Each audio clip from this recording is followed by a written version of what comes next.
Guys, आखिरकार 1.5 साल के बाद हरियाणा गवर्नमेंट ने स्टिल्ट+4 को परमिशन दे दी, बट लगा दिए कुछ बैरियर्स। यानी कि आप स्टिल्ट+4 तो बना सकते हो, लेकिन गवर्नमेंट की कुछ कंडीशंस हैं, उसको फुलफिल करोगे तो ही बना सकते हो। अब ये कंडीशंस क्या क्या हैं, इन सभी की बात आज की इस वीडियो में हम करेंगे। तो चलिए स्टार्ट करते हैं।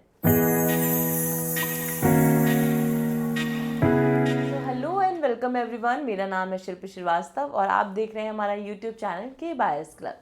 हम हमारे चैनल पे डालते हैं इंडिया के one of the best properties की वीडियो, चाहे वो कमर्शियल हो या फिर रेजिडेंशियल हो या फिर बात करनी हो किसी भी रियल एस्टेट टॉपिक की। और आज का टॉपिक बहुत ज़्यादा इम्पॉर्टेंट है, क्योंकि पूरे 1.5 साल के बाद हरियाणा गवर्नमेंट ने स्टिल्ट+4 पे परमिशन दी है।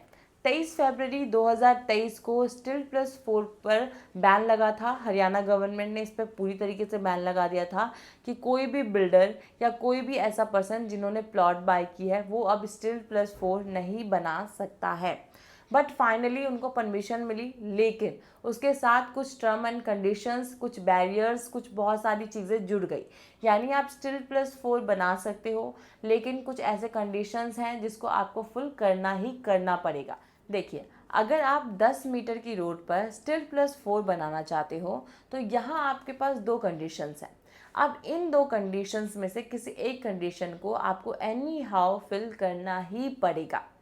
कैसे? अगर हम कंडीशंस की बात करें बेसिकली, तो अगर मान लीजिए आपका सेंटर में एक प्लॉट है, आपके लेफ़्ट साइड, राइट साइड और बैक साइड नेबर्स हैं, यानी प्लॉट है, या फिर मान लीजिए फ्लोर बना हुआ है, तो अगर आपको स्टिल्ट+4 बनाना है तो उन नेबर से आपको एनओसी लेनी पड़ेगी।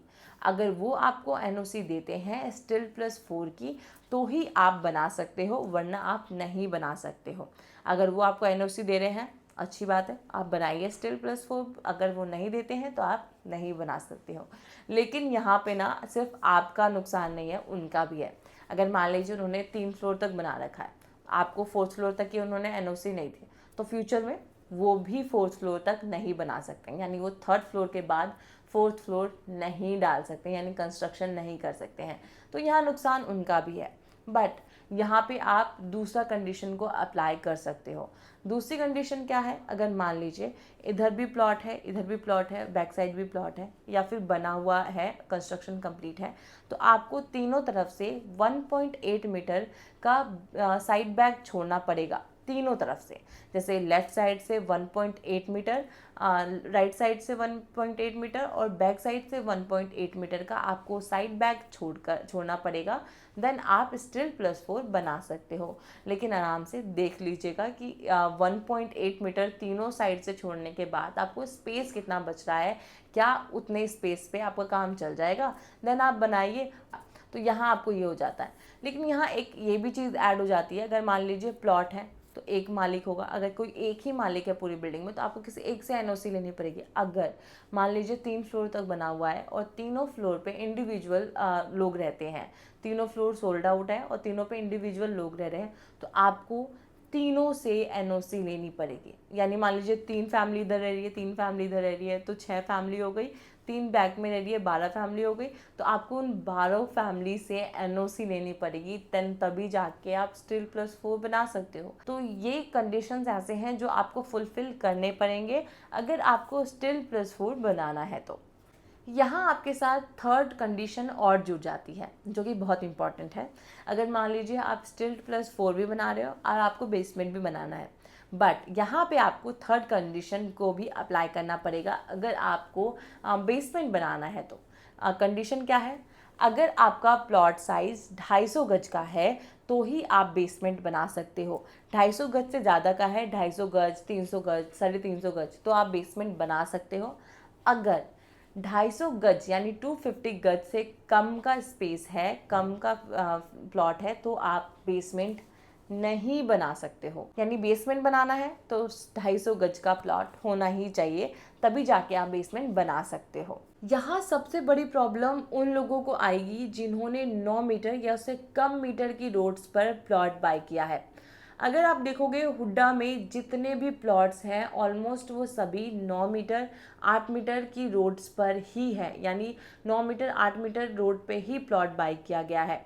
अब उन लोगों को प्रॉब्लम ये आएगी कि अगर उनका प्लॉट 9 मीटर की रोड पर है तो वो स्टिल्ट +4 नहीं बना सकते हैं, यानी वहाँ पे पूरी तरीके से बैन है स्टिल्ट +4 बनाना। इवन बेसमेंट भी नहीं बना सकते हैं। लेकिन अगर कुछ लोग ऐसे हैं जिन्होंने विदाउट परमिशन, विदाउट नक्शा पास कराए स्टिल्ट +4 बना लिया है 9 मीटर की चौड़ी रोड पर, तो उनको फ्यूचर में खतरा हो सकता है, उनके ऊपर पेनल्टी लग जाए या फिर उनकी एक फ्लोर को गिरा दिया जाए।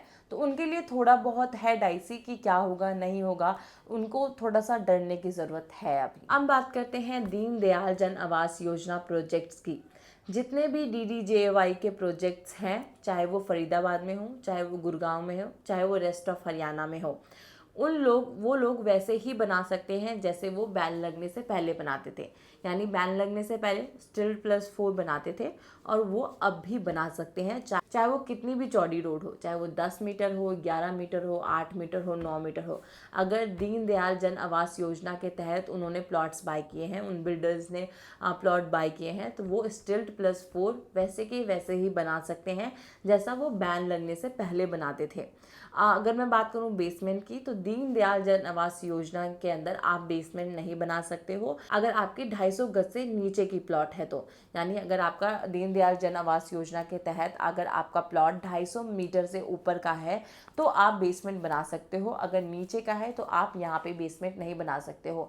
ये जितने भी फरीदाबाद, जितने भी आपका गुड़गांव, जितना भी आपका रेस्ट ऑफ हरियाणा है, उन सभी की मैं बात कर रही हूँ। आप वहाँ पे जैसे बैन लगने से पहले स्टिल्ट +4 बनाते थे, अब भी आप स्टिल्ट +4 बना सकते हो, उसमें कोई चेंजेस नहीं है, आप वैसे का वैसे बना सकते हो। ये मैं पूरे हरियाणा की बात कर रही हूँ।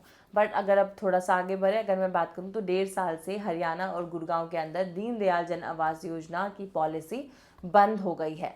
जिन्होंने उससे पहले यानी 1.5 साल से पहले दीनदयाल जन आवास योजना के प्लॉट्स थे उनके पास, जिन्होंने FAR ले रखा था, वो लोग बना सकते हैं, उनके ऊपर से बैन हट गया।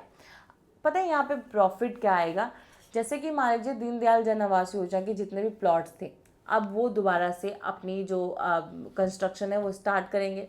कितने लोग प्लॉट्स पे अपनी बिल्डिंग्स बनानी स्टार्ट करेंगे, 4th फ्लोर तक बनाएंगे, इंडिविजुअली वो सेल कर देंगे। अब आप सोच के देखो फिर क्या होगा। गुड़गांव की तरफ जाओ, हरियाणा की तरफ जाओ, अगर आप अभी देखोगे तो 2.5 करोड़, 3 करोड़, 4 करोड़ ऐसे ही प्राइस आसमान छू रहे हैं। बट जैसे ही बिल्डर फ्लोर्स आने लगेंगे, जैसे ही दीनदयाल जन आवास योजना के तहत या फिर कितने सारे बिल्डर्स हैं उनके प्लॉट्स पड़े हुए हैं, चाहे वो 10 मीटर की चौड़ी रोड पे हो, तो वो लोग अब क्या करेंगे, वो लोग अब कंस्ट्रक्शन स्टार्ट करेंगे और कंस्ट्रक्शन स्टार्ट करके उसके इंडिविजुअल रजिस्ट्री करा के उसको बेचना स्टार्ट करेंगे। तो यहाँ क्या होगा, रेट सीधा डाउन चला जाएगा। रेट डाउन कैसे जाएगा कि मान लीजिए अब सप्लाई बहुत ज़्यादा होगी, ठीक है, डिमांड से ज़्यादा सप्लाई यहाँ होगी, तो क्या होगा, प्राइस नीचे जाएगा। तो यहाँ आप 75 लाख, ज़्यादा 80 लाख, 1 करोड़, 1.5 करोड़ के अंदर अंदर आप 3 BHK ले सकोगे। तो आपके लिए बहुत बड़ा बेनिफिट है, जिसको आप बोल सकते हो पब्लिक इंटरेस्ट। तो आपको बहुत ही अच्छा यहाँ पे मिलने वाला है। तो गाइस, ये सभी टर्म एंड कंडीशन स्टिल्ट +4 के साथ लगाए गए हैं। आई होप आपको अच्छे से समझ में आ गया हो। ये मैंने पूरे हरियाणा की बात की है, पूरे हरियाणा में क्या क्या टर्म एंड कंडीशंस लगे हैं, कहाँ कहाँ लगे हैं, सारी बातें मैंने आपको बता दी।